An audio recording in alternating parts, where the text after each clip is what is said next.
ช่วงระยะที่ผ่านมานี้นั่นเองในเมื่อวันที่27ตุลาคม2025ที่ผ่านมากระทรวงแรงงานและสวัสดิการสังคมพร้อมกับทีมงานร่วมกับการนำเมืองคำแขวงเสียงขวางก็ได้มีการลงไปมอบเงินสดช่วยเหลือให้แก่ชุมชนที่ถูกผลกระทบจากพายุวิภาเป็นต้นแมนบ้านนาพันธ์บ้านนาเพียงบ้านบวมเพียงและบ้านพงไซบ้านนาไซเมืองคำอย่างเป็นทางการภายใต้การชี้นำพาของทานวันนาเหืองแก่นทานประธานคณะกรรมการปกครองเมืองคำและยังมีทานนางศรีพรศรีละวงศ์กรรมการพรรคแขวงหัวหน้าองค์การกระแดงแขวงเสียงขวางมีทานนางคำใบดาละวงศ์รองหัวหน้าแผนกแรงงานและสวัสดิการสังคมแขวงเสียงขวางมีทานนางหนูทองโฮมปัญญารองหัวหน้าแผนกโยธาขออภัยแผนกนโยบายสงเคราะห์และแผนการกลุ่มสงเคราะห์กระทรวงแรงงานและสวัสดิการสังคมมีทานดาลิตคูมันดาโซล่าเซียวซานเวียกงานการคุ้มครองและลดผลความเสี่ยงภัยพิบัติพร้อมด้วยทีมงานที่มาจากกระทรวงแขวงเมืองที่เกี่ยวข้องมีคณะภาคอำนาจการปกครองบ้านและประชาชนเข้าร่วมโอกาสดังกล่าวนี้ทานนางใบคำดาละวงศ์รองหัวหน้าแผนกแรงงานและสวัสดิการสังคมแขวงเสียงขวางและทานนางขออภัยและทานวันนาเฮืองแกนทานประธานคณะกรรมการปกครองเมืองคำได้ผัดเปลี่ยนกันโอล้มก่อนอื่นหมดทานก็ยังเน้นนักบางปัญหา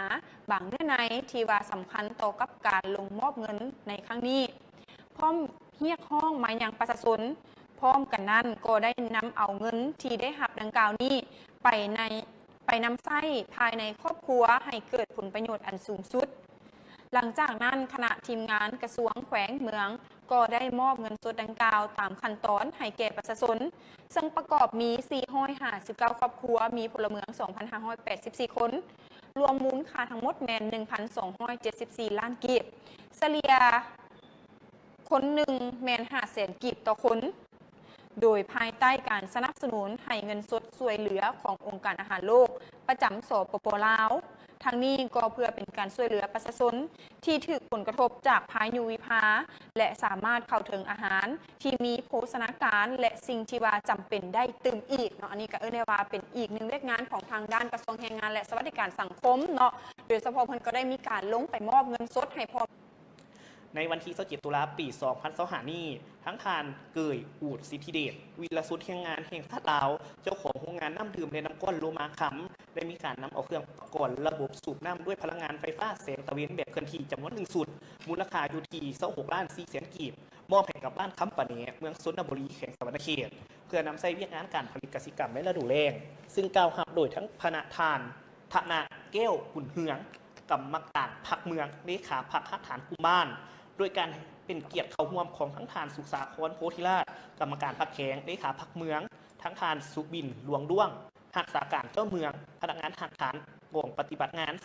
214ก่อสร้างหักฐานปกสแขงและองค์การจัดตั้งของบ้านทั้งทานสุขสาครโพธิราชคณะบริหารงานพรรคเมืองได้ต่างหน้าทั้งคณะพรรคคณะนำของเมืองก็คืออำนาจการปกครองของบ้านคำปะเนกล่าวแสดงความหุ่นอุ่นคุณมายังทั้งทานเกยที่ได้มอบอุปกรณ์นำใช้ในการผลิตกสิกรรมในช่วงฤดูแล้งซึ่งมันได้แสดงถึงความเอาใจใส่ว่าเป็นห่วงเป็นใยซึ่งย้ำใดก่อคิดให้ความใกล้ชิดติดแทบสนับสนุนทางด้านวัตถุจิตใจพร้อมทั้งให้คำมั่นสัญญาว่าจะนำเอาอุปกรณ์ดังกล่าวเข้าไปให้เกิดผลประโยชน์สูงสุดตามแผนการผลิต2025-2026ในด้านการปลูกหมากเพชรในเนื้อที่6,000 กว่าเฮกตาร์โดยในพื้นที่มีจุดทานผสมเนื้อที่ปลูกข้าวนาเซนอีก 4.5 เฮกตาร์มี35ครอบครัวจากนั้นทั้งทานสุขสาครโพธิราชยังกล่าวมอบไปย่องโยให้ทั้งทานเจ้าแขงให้กับทั้งทานเกยที่ได้ประกอบส่วนอุปกรณ์ให้กับบ้านคำปะเนในข้างนี้พร้อมต้องขอขอบใจภาพข่าวจากทั้งวิทยุกระจายเสียงแขวงสะหวรรณเขตพิธีดังกล่าวได้มีการจัดขึ้นในวันที่27ตุลาปี2025ที่ทางบ้านเสียงดาเขตดงพุศรีนครหลวงเวียงจันทร์จุดประสงค์และเป้าหมายของโครงการเมนเป็นพื้นฐานโครงการในการก่อสร้างและพัฒนาบุคลากรทางด้านสาธารณสุขที่มีคุณภาพเพื่อบรรลุและกระหับใช้สังคมในสถานบริการแต่ละท้องถิ่นจนตั้งแต่ถึงหมอสุริยางเคียงคู่กับการบริการปวดปิ่นปวดและส่งเสริมสุขภาพที่นำใช้เครื่องมืออุปกรณ์การแพทย์การสิสอนที่ทันสมัยการออกแบบนำใช้ระบบไอทีเข้าในการบริหารการคุ้มครองนอกจากนี้สถานที่แห่งนี้ยังถือนำใช้เป็นบนค้นคว้าทางด้านวิทยาศาสตร์สาธารณสุขและเป็นห้องหมอเป็นแบ็กอัพเป็นการลงลึกเชี่ยวชาญทางด้านเฉพาะและเป็นการส่งต่อระบบ Real Forest Hospital ในอนาคตต่อหน้าห้องหมอแห่งนี้จะเป็นสถาบันการแพทย์ที่เฮ็ดบทบาทความ สำคัญในการวิ่งตัวขั้นสูงการเรียนรู้การสอนการฝึกอบรมบุคลากรทางด้านการแพทย์และการค้นคว้าทางด้านการแพทย์แห่งทำอิฐในประวัติศาสตร์ของวงการสาธารณสุขก็คือในสปป.ลาวที่จะมีการขับเคลื่อนเวียกงานสาธารณสุขให้ก้าวหน้าทันสมัยสามารถเชื่อมโยงกับภาคพื้นและสากลโดยการเข้าร่วมของทั้งทานนางไปคำขัตติยะรัฐมนตรีกระทรวงสาธารณสุขทั้งทานจองยองสู้เอกอัครราชทูตผู้มีอำนาจเต็มแห่งสเกาหลีประจำลาวมีทั้งทานของรัฐมนตรีทานอดีตรัฐมนตรีกระทรวงสาธารณสุขมีทั้งทานศาสตราจารย์ปริญญาเอกดรไมฟ้องไมไซอธิการบดีมหาวิทยาลัยแห่งชาติวิทยาลัยสุขภาพศาสตร์มีทั้งทานจุงกียงผู้ต่างหน้าโครงการ EDCF ประจำสปป.ลาวมีทั้งทานวอนซอกปาร์คผู้ต่างหน้าองค์การโกฟี่ประจำสปป.ลาวมีทั้งทานลีซองยุ่นบริษัทอีซุ่งผู้ต่างหน้าจากกระทรวงการต่างประเทศกระทรวงการเงินกระทรวงโยธาธิการและขนส่งกระทรวงเกษตรกรรมและสิ่งแวดล้อมพร้อมแขกที่สืบเสนเข้าห่วมอย่างพร้อมเพรียงตึกอาคารหลักของมหาวิทยาลัยแห่งชาติตอนนี้ทำประชุมมีขนาดอยู่ที่ 87.60 คูณ 92 คูณ 40 เมตรมี 3 สั้นมีน้ำไส้สำหรับภาคกวดกาเขตนอกวิเคราะห์ล้างสีสุกเสริญผ่าตัดประสูติและนับจากสั้นที่ 4 หาสั้นที่ 8 มีขนาดอยู่ที่ 24.90 คูณ 92 คูณ 40 ซึ่งรวมสูงทั้งหมดแมน 44.10 เมตรแมนการนำไส้สำหรับการปิ้นป่วนและการซิดซ้อนเคียงคู่กับจำนวนเตียงมีทั้งหมด4ห้อยเตียงซึ่งมีห้องนอน3ประเภทก็คือ1เตียงนอน2เตียงนอนและมีห้องรวม5เตียงที่มีการจัดตั้งโครงล่างแมนอยู่ที่ทางบ้านเสียงดาเขตหลวงบัวศรีนครหลวงเวียงจันทน์ตึกอาคารหลักนอกจากจะสนองและติดตั้งอุปกรณ์การแพทย์ที่สำคัญในการบ่งมติและกับปิ้นป่วนเส้น MRI CT สแกนระบบออกซิ CSCD แล้วยังประกอบด้วยหน่วยความสะดวกให้กับประชาชนคนเก็บที่มาใช้บริการเซ็นรีบ9จุดบันไดเลื่อนนอกจากนี้ยังมีตึกศูนย์จำลองรีมูเลเตอร์เซ็นเตอร์ที่ประกอบด้วยอุปกรณ์การแพทย์อุปกรณ์การศึกษาทางด้านการแพทย์สำหรับอาคารพาราธิการศูนย์อาหารโรงจักรไฟฟ้าสำรองระบบบำบัดน้ำเสียขี้เหงื่อทั่วไปและขี้เหงื่อซะซายบ่อนจอดรถและรถใหญ่ของแขกภายนอกพนักงานต่อการก่อสร้างจะเป็นสำเร็จอยู่ที่31เดือนนับตั้งแต่เดือนตุลาปี2025หาเดือนเมษายนปี2028มูลค่าการก่อสร้าง80ล้านกว่าดอลลาร์การก่อสร้างห้องหมอและศูนย์จำลอง48ล้านดอลลาร์สหรัฐการสนองและติดตั้งอุปกรณ์การแพทย์26ล้านดอลลาร์สหรัฐการสนองและการติดตั้งระบบ HIS ของห้องหมอ5ล้านกว่าดอลลาร์สหรัฐโครงการก่อสร้างห้องหมอมหาวิทยาลัยขนาด4ห้อยเตียงหรืออีกชื่อหนึ่งเป็นโครงการลงทุนของรัฐที่เป็นบุรมสิทธิ์ของรัฐบาลลาวในแขนงสาธารณสุขโดยนำใช้ทุนกู้ยืมดอกเบี้ยผ่อนผันจากธนาคาร KXIM Bank หรือว่า EDCF ของสาธารณรัฐเกาหลีต้องขอขอบใจข้อมูลข่าวสารจากทั้งศูนย์ข่าวการแพทย์สุขภายหลังพิธีประกาศทำพ้องการสั่งตั้งสภาการค้าจีนประจำแข้งอุดมไซก็ได้มีการเปิดพิธีป้ายอยู่ที่สำนักงานสภาการค้าดังกล่าวอย่างเป็นทางการโดยมีบรรดาน้ำกันแข็งของอุดมไซและผู้ต่างหน้าจากทั้งสปจีนเข้าร่วมอย่างพร้อมเพรียงพิธีดังกล่าวได้จัดขึ้นด้วยบรรยากาศอันคึกคืนและเป็นสัญลักษณ์แห่งการร่วมมือที่ดีระหว่าง2ประเทศในพิธีบรรดาการน้ำแต่ละขันของทั้งฝ่ายลาวและจีนได้มีการประกอบคำคิดคำเห็นแสดงความยินดีในการสั่งตั้งสภาการค้าในครั้งนี้และแสดงให้เห็นถึงความสำคัญในการสั่งตั้งสภาการค้าซึ่งเป็นการเสื่อมต่อเพื่อเป็นการสุขยุสายพัวพันการค้าและการลงทุนพร้อมทั้งเป็นการแสดงความสมั่นว่าจะเป็นสภาการค้าจะเป็นการสร้างกำลังอันสำคัญในการพัฒนาเศรษฐกิจสังคมของแขวงอุดมไซให้มีการเติบโตขยายตัวจากนั้นประธานสภาการค้าจีนประจำแขวงอุดมไซพร้อมด้วยการนำขันแขวงอุดมไซได้มีการร่วมกันเปิดป้ายสภาการค้าอย่างเป็นทางการการสั่งตั้งและการเปิดสำนักงานสภาการค้าสปจีนประจำแขวงอุดมไซก็เพื่อเป็นการเต้าโฮมและการคุ้มครองติดตามกฎการบรรดาหัวหน่วยธุรกิจจีนที่ดำเนินธุรกิจอยู่ในแขวงอุดมไซพร้อมทั้งให้การช่วยเหลือและปรึกษาหารือแก่นักธุรกิจจีนเพื่อให้ดำเนินธุรกิจเป็นไปอย่างถูกต้องตามกฎหมายและระเบียบของสปป.ลาวเป็นกลไกที่สำคัญในการดึงดูดนักลงทุนใหม่จากทั้งสปจีนเข้ามาลงทุนในแขนงการต่างๆที่มีทางเห็นของแขวงร่วมกับทางภาครัฐแขวงอุดมไซ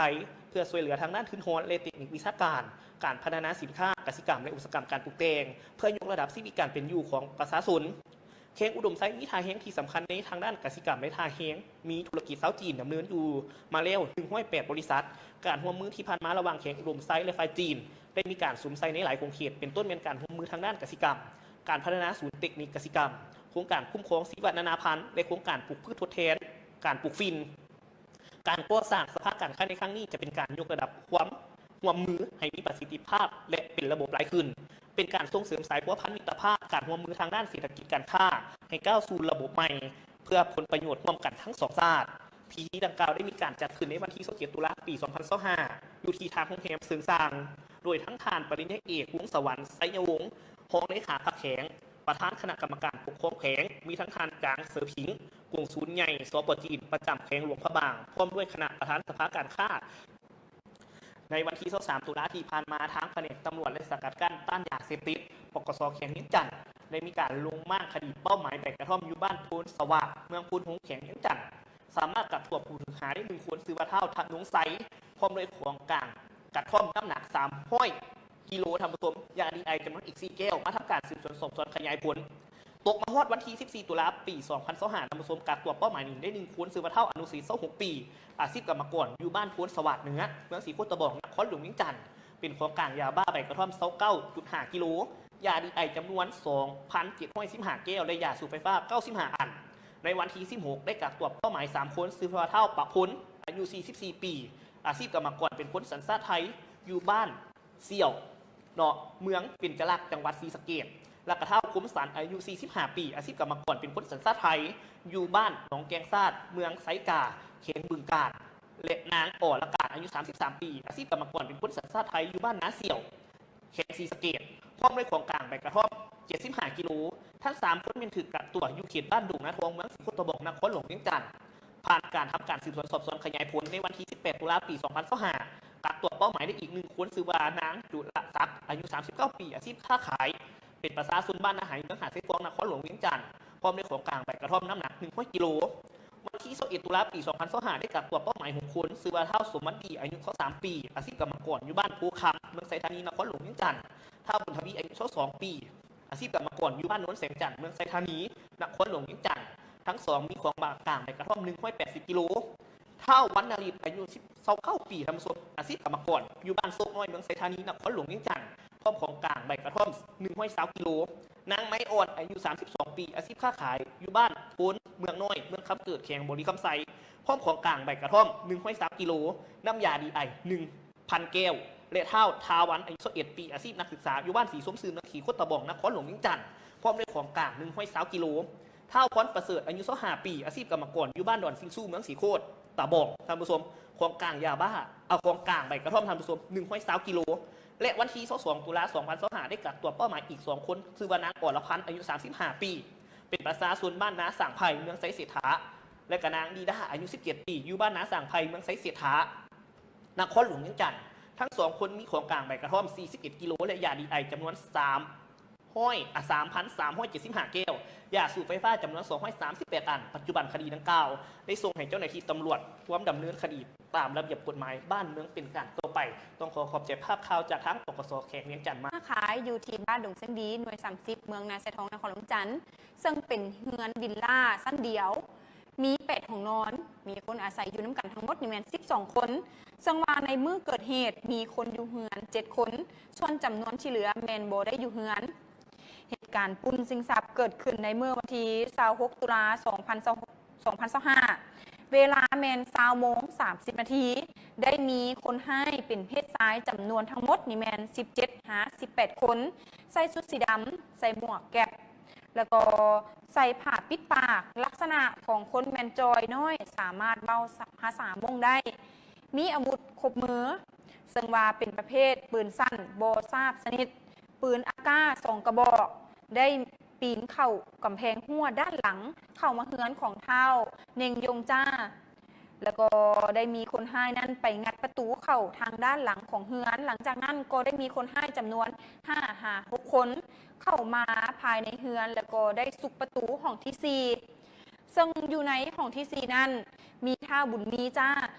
ซึ่งว่าเป็นลูกซ้ายของเท้าเนงยงจ้าแล้วก็นางตุกตาท่อเป็นเมียของท้าวบุญเมียจ้าและยังมีลูกสาวอีก2 คนซึ่งว่าคนให้นี่ได้จับท้าวบุญมีจ้าและนางตุกตาท่อใส่กับมือไว้พร้อมทางได้มีการยึดเอาโทรศัพท์ของแต่ละคนไว้พร้อมกันส่วนว่าท้าวบุญมีจ้าคนให้ก็ได้ใส่สกอตใส่นี่พันใส่หน้าตาปะไว้หลังจากนั้นคนให้ก็ยังได้เข้าไปห้องที่6 แล้วก็ได้ไปจับเอาเท้าวาเจงจ้าอ้ายของท้าวบุญมีจ้าแล้วก็นางป่านีเท้าเมียของท้าววาเจงจ้าและได้มีจับเอาแต่ละคนนั่นมาใส่กับมือคัดหลังไว้พร้อมทั้งเอาทุกคนนั่นที่อยู่ในเฮือนมาขังไว้รวมกันอยู่ห้องที่4คนให้ก็ได้มีการจับเอาผู้ใหญ่ทั้งหมดแล้วก็ได้ใส่สกอตนี่พันหน้าตาปะไว้เนาะหลังจากนั้นคนให้ก็ได้งัดแต่ละห้องพอไปฮอดห้องที่3คนให้แมนได้งัดเข้าประตู แต่ว่าเจ้าของที่อยู่ในห้องนั้นหู้ตัวก่อนจึงได้เอาตัวลี่ซ่อนอยู่ที่ก้องเตียงในห้องนอนเฮ็ดให้คนให้นั่นบ่เห็นคนให้ก็ได้ใส่เหล็กงัดเข่าค้นเอาทรัพย์สินวัตถุมีค่าในแต่ละห้องคนให้ก็ได้เอาตู้เซฟขนาดประมาณ40 คูณ 80 ซนที่ปะไว้ในห้องของท้าวบุญมีจ้าซึ่งอยู่ที่นี่นครหลวงพระบางได้สร้างประวัติศาสตร์ครั้งทำอิฐที่สำคัญด้วยการคั่วรางวัลจุดหมายปลายทางการท่องเที่ยวยืนยงของโลกในระดับขันเงินสำหรับปี 2025 จนถึงปี 2027 ซึ่งว่าพิธีมอบรางวัลในครั้งนี้แมนได้จัดขึ้นในงานสัมมนาจุดหมายปลายทางการท่องเที่ยวยืนยงประจำปี 2025 อยู่ที่นครดูไบประเทศสหรัฐอาหรับเอมิเรตส์และในงานครั้งนี้ทางผู้ชมเข้าร่วมรับรางวัลในครั้งนี้โดยการนำพาของทานปริญญาเอกนางสุดาพรคมทวงศ์หัวหน้าแผนกวัฒนธรรมและท่องเที่ยวของแขวงหลวงพระบางพร้อมกับคณะและสำหรับระดับรางวัลขันเงินเป็นขันที่สูงกว่ารางวัลท็อปร้อยของสตอรี่ยูทีหลวงพระบางที่เคยได้หับในปีที่ผ่านมา และก็พร้อมเดียวกันนั้นรางวัลนี้ยังได้หับการยั่งยืนจากองค์การท่องเที่ยวสีเขียวที่ถือหับฮ้องโดยสภาการท่องเที่ยวโลกหรือ GSTC ส่วนว่าระดับขั้นขออภัยส่วนระดับขั้นละกับรางวัลดังกล่าวประกอบมีระดับคือขันท้องแดงขันเงินขันค้ำขาวและการยั่งยืนที่เป็นจุดหมายปลายทางที่ยืนยงนั่นเองได้ว่าเป็นขันที่สูงกว่ารางวัลท็อป100สตอรี่ที่แขวงหลวงพระบางซึ่งในนี้แมนการได้รับรางวัลข้างทำอิฐของประเทศลาวและเป็นประเทศทำอิฐที่อยู่ในกลุ่ม CLMV ซึ่งมีทั้งกัมพูชาลาวเมียนมาและเวียดนามนั่นเองที่ได้รับรางวัลดังกล่าวเป้าหมายต่อไปทานปริญญาเอกนางสุดาพรคมทวงศ์หัวหน้าแผนกวัฒนธรรมและการท่องเที่ยวแขวงหลวงพระบางก็ได้เปิดเผยว่าแผนการในปี 2026 แมนจะสุ่มใส่ปรับปรุงตามมาตรฐานเพิ่มเติมเพื่อขอการยั่งยืนในขั้นสูงกว่าในอนาคตนั่นเองซึ่งว่ารางวัลนี้แสดงให้เห็นถึงความพยายามในการปกปักรักษามรดกโลกและการพัฒนาการท่องเที่ยวที่มีคุณภาพสูงตามหลักการยืนยงขององค์การปกครองแขวงนครและบรรดาภาคส่วนที่เกี่ยวข้องที่ได้ให้สำคัญขออภัยและก็เป็นขององค์การปกครองแขวงนครและบรรดาภาคส่วนที่เกี่ยวข้องที่ได้ให้ความสำคัญตลอดมานั่นเองซึ่งรางวัลนี้ก็ถือได้ว่าเป็นรางวัลทำอิฐของประเทศลาวและก็เป็นรางวัลทางด้านการท่องเที่ยวยืนยงของทั้งแขวงหลวงพระบางที่ได้ในวันที่28 ตุลาที่ผ่านมาอยู่ที่ห้องประชุมแผนกการเงินได้จัดพิธีประกาศการจัดตั้งคณะกรรมการส่งเสริมและคุ้มครองการลงทุนแขวงอุดมไซด์โดยการเป็นเกียรติเข้าร่วมของท่านบุญเถิงดวงสวรรค์รองรัฐมนตรีรองประธานคณะกรรมการส่งเสริมและคุ้มครองการลงทุนขั้นสูงกลางท่านปริญญาเอกวงศ์สวรรค์ไสยวงศ์รองเลขาคณะบริหารงานภาคแขวงประธานคณะกรรมการปกครองแขวงมีแผนกการองค์การเทียบเท่าแผนกการอ้อมข้างแขวงเขาห่วมในพิธีได้ผ่านข้อตกลงของทางเจ้าแขวงว่าด้วยการสร้างตั้งองค์การคณะกรรมการส่งเสริมและคุ้มครองการลงทุนแข่งมาตีซับซ้อนพนักงานนำพาคุ้มครองมาประจำการอยู่องค์การคณะกรรมการส่งเสริมและคุ้มครองการลงทุนแขวงผ่านข้อตกลงว่าด้วยการโอนพนักงานของคณะองค์การ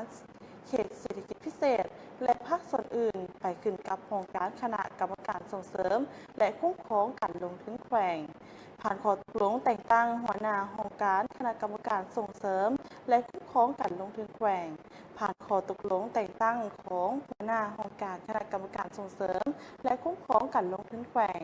ในนี้ได้ตกลงแต่งตั้งท่านน้ำจันทราใส่บุญเฮืองเป็นหัวหน้าองค์การคณะกรรมการส่งเสริม และคุ้มครองการลงทุนแขวงแต่งตั้งทานจันทบุรีวันทาลักษ์ทานข้ามแบงจันมณีและทานบุญทันสุภัทรเป็นห้องหัวหน้าองค์การคณะกรรมการส่งเสริม และคุ้มครองการลงทุนแขวงอุดมไซด์ห้องการคณะกรรมการส่งเสริมและคุ้มครองการลงทุนแขวงประกอบมี5คะแนนการก็คือคะแนนบริหารจัดตั้งและกฎกาคะแนนส่งเสริมการลงทุน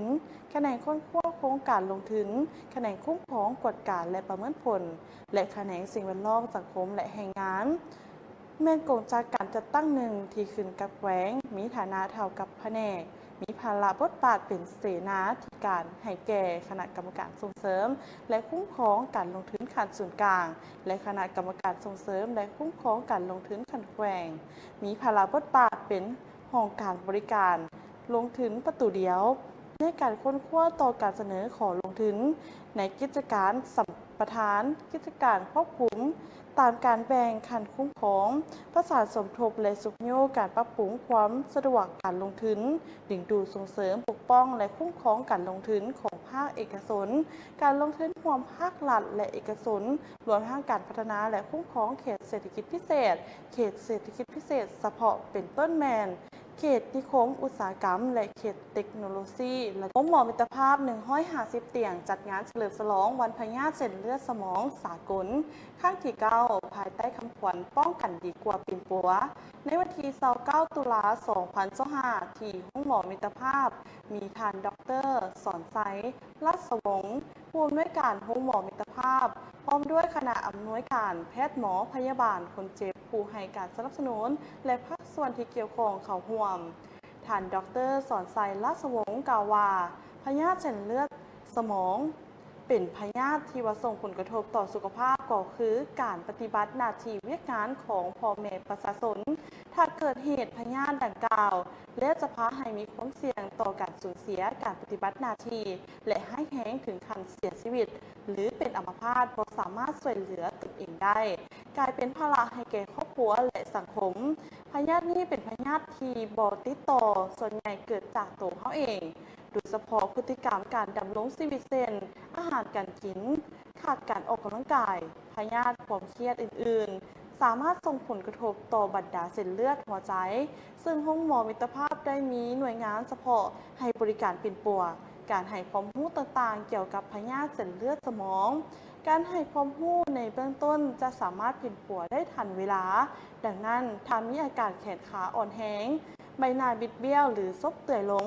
การปากว่าวผิดปกติให้มาพบแพทย์ซากสุดโบกเกิน4ชั่วโมงครึ่งภายหลังมีอาการถามมาซาก็จะมีการประเมินว่าจะสามารถเป็นปัวได้หรือบ่ได้ดังนั้นก่อนจะเป็นปัวหรือใส่ยาทีมงานแพทย์หมอก็จะต้องบ่งมติอย่างชัดเจนว่าเป็นพยาธิสมองขาดเลือดหรือเลือดไหลในสมองเส้นเลือดแตกในสมอง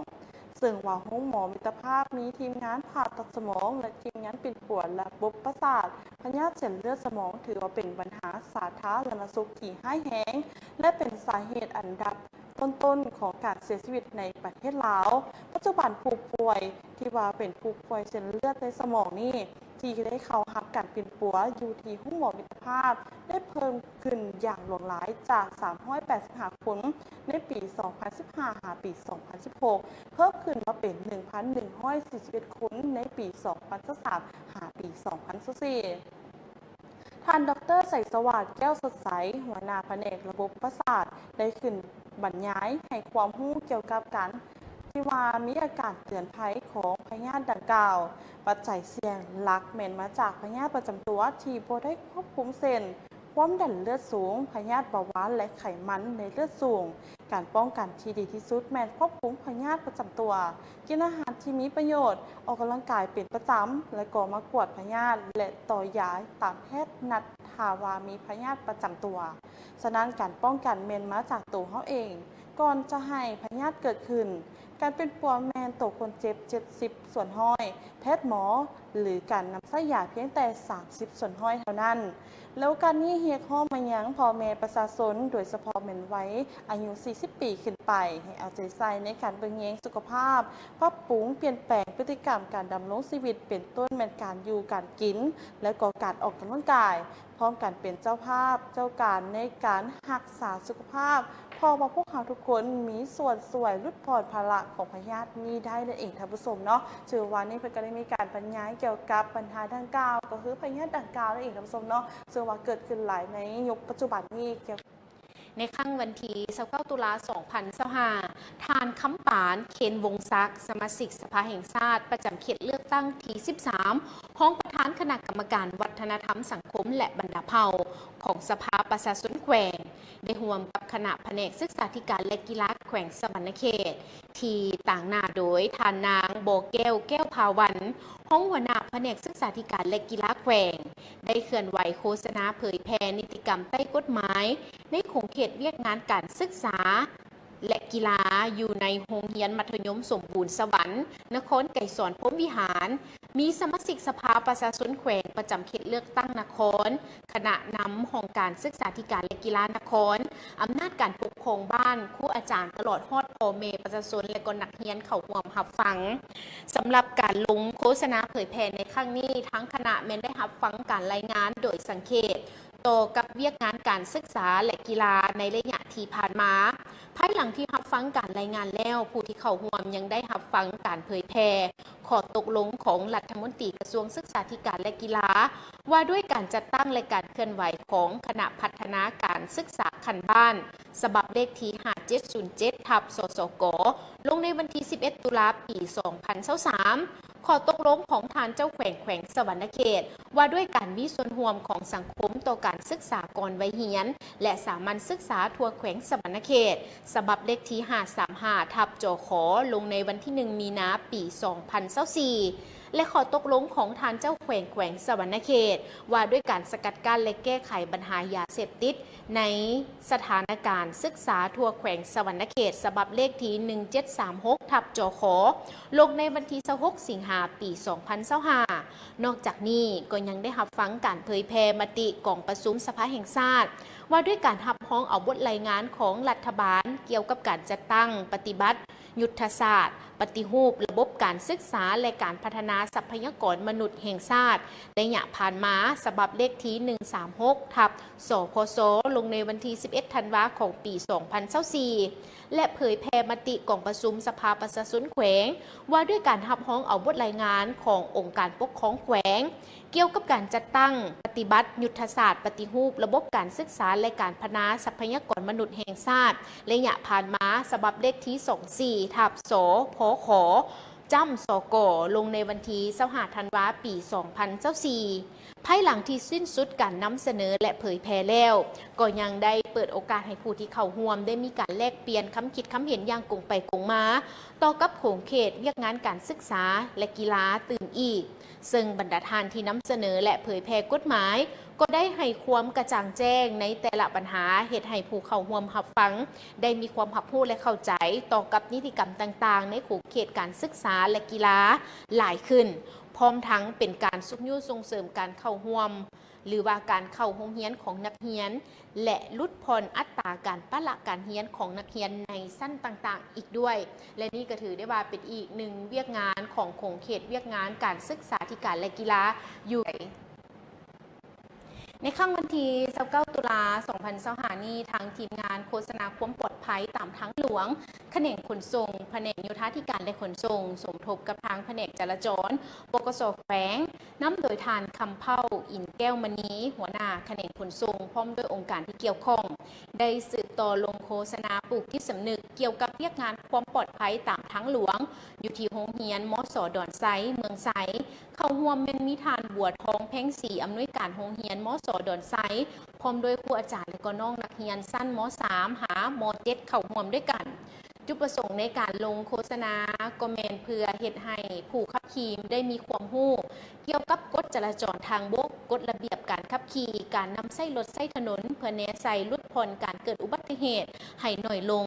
ซึ่งว่าโอกาสดังกล่าวก็ได้มีการนำเสนอให้ฮู้เกี่ยวกับสภาพรวมสาเหตุที่พาให้เกิดอุบัติเหตุตามท้องถนนคุณสมบัติและมารยาทของการขับขี่บรรดาป้ายจราจรและก็เครื่องหมายสัญญาณขออภัยเครื่องหมายสัญลักษณ์